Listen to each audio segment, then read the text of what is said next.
have been doing these discussions, but this is part of the process. And so she does make an excellent point that in literacy, in scholarship, there is peace, and in knowledge itself is certainly a sense of peace. So we'll give you about a minute, please, if we adhere to that, because we have some announcements and some closing announcements from our host. Add much to that, but just the bottom line is, when you look at the history of Timbuktu, there were centers of learning. The influencers in the cities were the scholars, and this filtered all the way down to the homes. When marriage problems being solved by scholars in the homes, the mosques became centers of true reconciliation. There's no peace without reconciliation. That's the thing we got to remember. It's not, it's just peacekeeping. The scholars were ambassadors of peace. So one of the things I feel in this level, and I only can speak for the volume level, is we've got to identify who are the people of influence among us. You know, like back to the scholars. Who are the people of influence among us?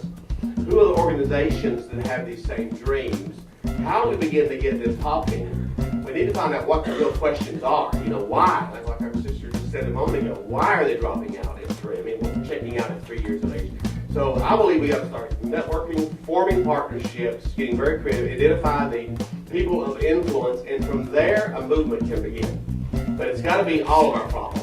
It's got to be all of our problems. So anyway, the public officials, educators, and faith-based those who are leaders should do to create a socially healthy society is to call people away from those things that contribute to human failure, and to call them to those things that contribute to human success, and to call people to values that are much higher than those that call them toward those things that are weak, but to call them to strength and encourage. So really, I think that it's a call to a much higher value system.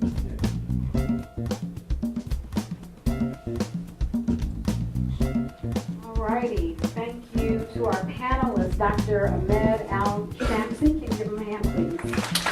Ms. Senor, Imam Oliver X. Muhammad, Mr.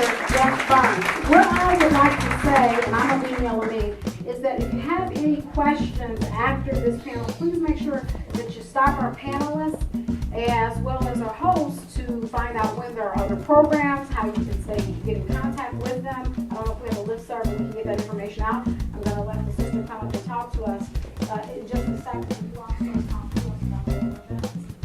Okay, I'll do that here. But I want to leave a gift with you from an ancient griot, Sundiata. And he says, we are vessels of speech. We are the repositories which harbor secrets many centuries old, and without us, the names of kings would vanish from oblivion.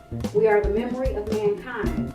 By the spoken word, we bring to life the deeds and exploits of kings for younger generations. History holds no mystery for us. We teach to the vulgar just as much as we want to teach them.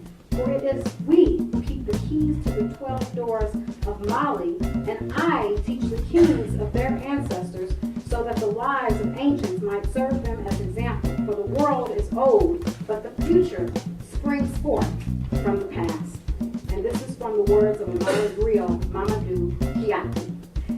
It is with great pleasure that I conclude this program, but not before we have words from our hosts. Thank you so much for being with us this afternoon. Okay, today is Sunday, the 24th of January, and we are completing our presentation, our panel discussion with the title, Extending the Legacy of Timbuktu Through Literacy and Peace. This has been a wonderful discussion. The panelists have focused on a set of questions on how we may use this exhibit, how we may use this exhibit and what we learned from this legacy to improve our conditions in this 21st century. So we're looking at ancient history, how we may use it at that time, today. The third day, we will have Caravans of Gold, a film with Dr. Barbara Anderson that focuses on the trade that went on in Timbuktu. Timbuktu was a center of learning and a center of trade or commerce. So please come back for that. And the next event will be an event for children. It's called Reading, Writing in Timbuktu, where children will have interactive, hands-on activities that will help them learn more about how manuscripts are made. and the importance of manuscripts. Thank you very much. Are made, and the importance of manuscripts. Thank you very much. Today was an awesome experience. I got the opportunity to be on the panel with some highly distinguished scholars in the area of Islam, Christianity, as well as gave us a greater understanding of Timbuktu. I'm hoping that the legacy of Timbuktu, in terms of its literacy legacy and its peaceful coexistence with other cultures, will continue in our public schools today. One of the things that we need to do as to build a culture and a community of scholarship and peace is to begin at home. What are we teaching our students? Are we reading to our children?